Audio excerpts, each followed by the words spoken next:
A WCCO investigation gets action. The Attorney General's office is now suing the pool contractor who took tens of thousands of dollars from Minnesota families and didn't finish the work. The civil lawsuit filed today alleges fraud and deception by Charlie Workman. We first shared in June how families paid Workman and his company, Mincrete Pools, for a backyard pool. He took their money, then abandoned the job. As WCCO's Jennifer Merrily reports, the suit aims to compensate victims and prevent Workman from doing this again. Our story is identical to his. Exactly. These families have one thing in common. They all paid Charles Workman for a backyard pool that was never finished. Homeowners and people giving their life savings, their dreams. They say Workman talked them into signing on with him for a rare open spot when other contractors were booked, sold them on a short timeline, promised discounts, and took tens of thousands of dollars. We sold stuff, we gave him everything we had.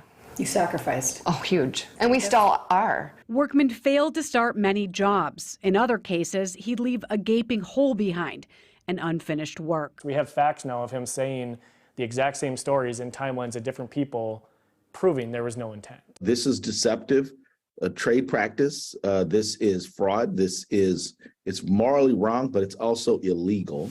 Attorney General Keith Ellison's office filed a civil lawsuit against Workman and Mincrete Pools. There are just a whole bunch of victims that he has left out there. The lawsuit alleges Workman misrepresented and misled consumers, used a deceptive sales model, fraudulently and deceptively lured customers into paying tens of thousands of dollars in advance payments, which were often not yet due, and has taken more than $1 million total from at least 17 families.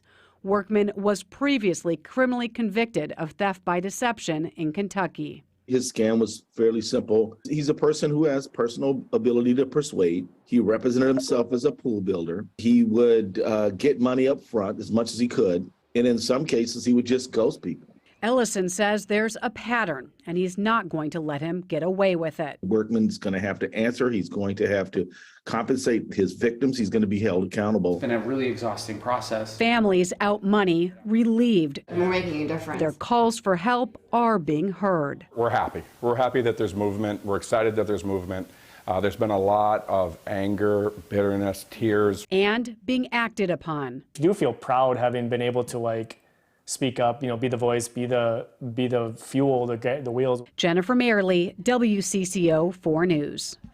So far, Workman has not replied to our call, text, or email for a comment on the suit. And we learned why.